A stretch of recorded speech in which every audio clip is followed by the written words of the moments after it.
Okay, so before I. Jesus, bitches be blowing me up. Before I went home a couple months ago, I had said that I'm going to have plenty of time to do things. And then I would make videos like I did the last time and then get drunk and do them. And that never happened because this girl did not have time for anything. So, I'm doing all that stuff now. And I know that I said I would be doing them drunk. And I will. I'm going to do a lot of them drunk. Well, not drunk, but tipsy. Because it takes more than a bottle of wine to get me drunk. I mean, girl, that's for real. Um, but the first one I'm doing, Alex wanted me to read a passage from The Long Surrender. Even when I'm sober, reading out loud is hard, so no. So we're just going to do it sober. And her original request had been read The Long Surrender while eating Taco Bell. Well, I don't have Taco Bell, but this bitch got some Chinese food, so we gonna do that. Right. So I asked her today what part she wanted me to read. She said she wanted the last chapter, and I'm like, girl, that chapter even makes me emotional, like for real. All right, so this is gonna be fun. Okay. Oh my god. Here we go. Okay, so I'm not doing the whole chapter. I'm just gonna do from the part where Dom gets out of the taxi and he's in front of Matt's building and he's like, oh shit, oh damn. And I'm like, oh shit, oh damn. So here we go. The street where Matthew lived was narrow and cobblestoned, and he could see empty flower sills under windows that would have created a pleasant perfume during the summer. He tried to imagine the difference, but was too uneasy to paint a full picture. Tucking his chin into his scarf, he clenched the handle on his bag and walked to the door. The building featured a large wooden door with a Victorian-style grate in front of the window, and Dominic raised an eyebrow at the contrast between the building and its elegant entrance. To his left was the roster of tenants and their assigned buzzers. It took only seconds for him to find the one he wanted. The name tag was new.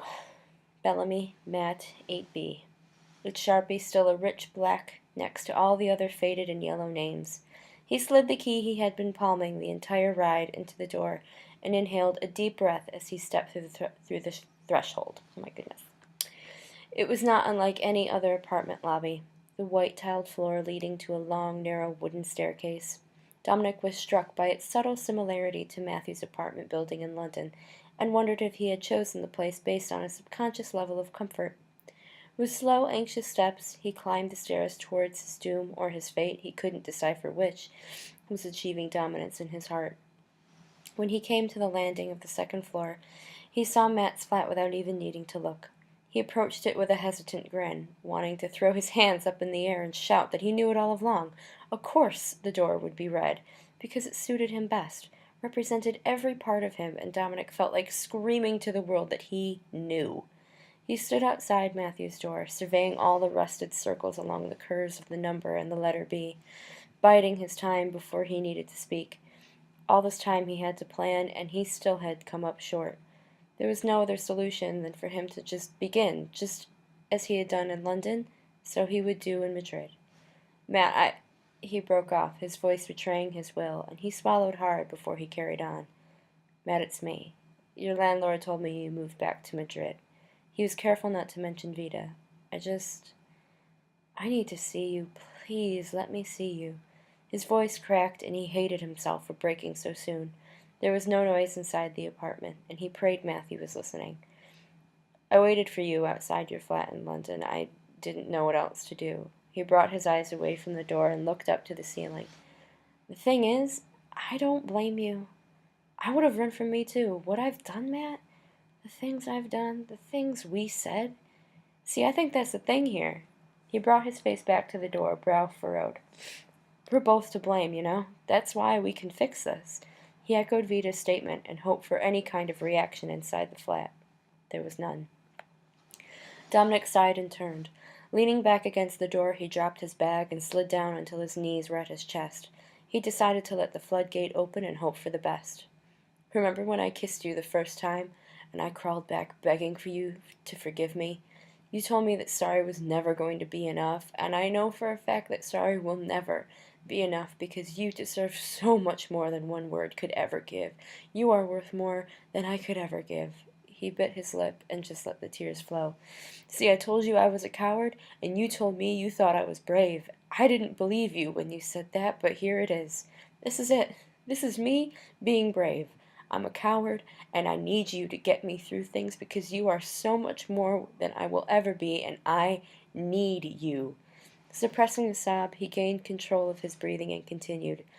This is not me giving up, Matt. This is me giving everything I am to you. I know you think I'm breaking the rule, that you told me to leave you here. Really, I'm not. I'm letting you stay here, but you are not staying here without me. He wiped his nose and laughed, his wrist glistening. I don't care if you're successful, Matt. I want that to be a thing that happens for you, but that's not the goal anymore. To be honest, I don't think it ever was. I don't care if I'm jobless or if we're poor as fuck. The only thing I can If the only dinner we can afford is splitting a pretzel from a street vendor, I will consider myself blessed.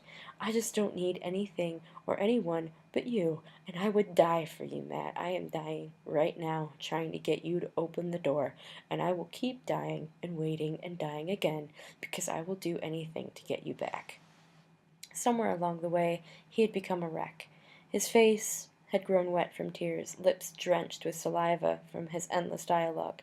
He was sure that Matthew's neighbors were growing tired of his loud and half-formed speeches, but he didn't care. Dominic needed to be heard, and he needed Matthew to hear. Letting the silence take over, he allowed himself to calm down and wait for any sign of movement within the apartment. Minutes passed, which turned into an hour. He had stretched out along the floor of the hallway, back still pressed against the door.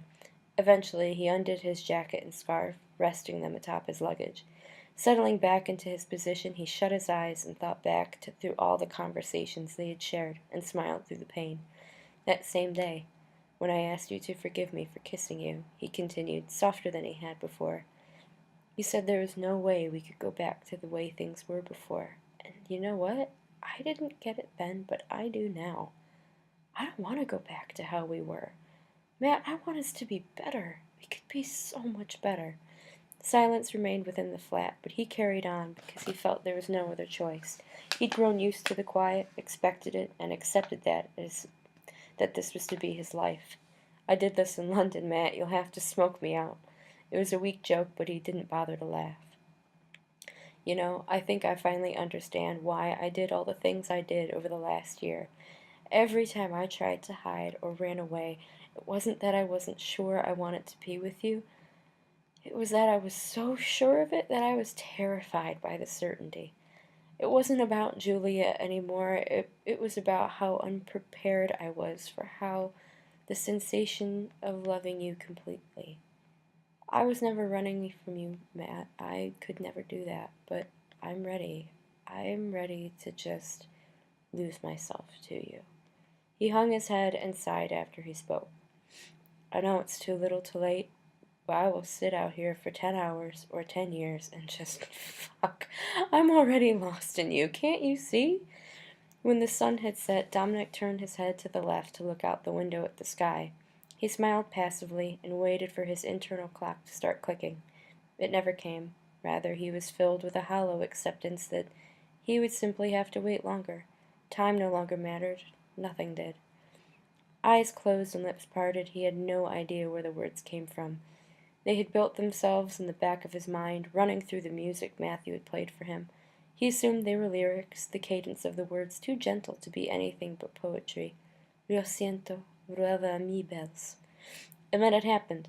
In an instant, his backrest had disappeared, and Dominic caught himself by leaning to his left before falling backwards completely. Turning his gaze upward, he saw Matthew standing above him, eyes red and cheeks stained. He looked as broken as Dominic felt. When did you learn to say that? He demanded. Dominic felt his breath catch, not realizing until that moment how badly his body had been craving to see and to hear Matthew. I don't know, it seemed easier to remember since I'd known you.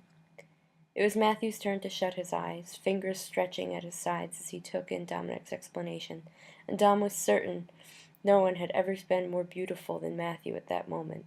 He waited patiently, not wanting to risk his only chance of repairing the fissure in their relationship, and let Matthew come to terms with what he had said. He was not sure how long he had waited, was certain he would never really be sure, but Matthew eventually came to lean down and rest his hands on his cheeks. Softly, carefully, Matthew kissed the top of his head before fisting his hands in his hair and whispered, "Vuelve a casa." As Matthew pulled away, Dominic brought himself to his feet and gathered his coat, scarf, and luggage with an excited sort of hesitation. He needed to be reassured that this was happening. With hungry eyes, he smiled as Matthew pulled his door wide and waited for Dominic to enter. He did so without reticence, leaving his past failures behind him in the hallway. Planning only to speak with love and honesty, he let the door be shut behind him, and prepared to spend the rest of his life as a student. It was an ecstatic sort of release that he felt, his surrender to the absolutely overwhelming affection swelling within him. It was an ecstatic sensation that left him without worry, for he had Matthew as his teacher, and there was no one else from whom he would rather learn. And that, my dears, is the end of... Holy shit, it's a 10-minute video? For real, y'all.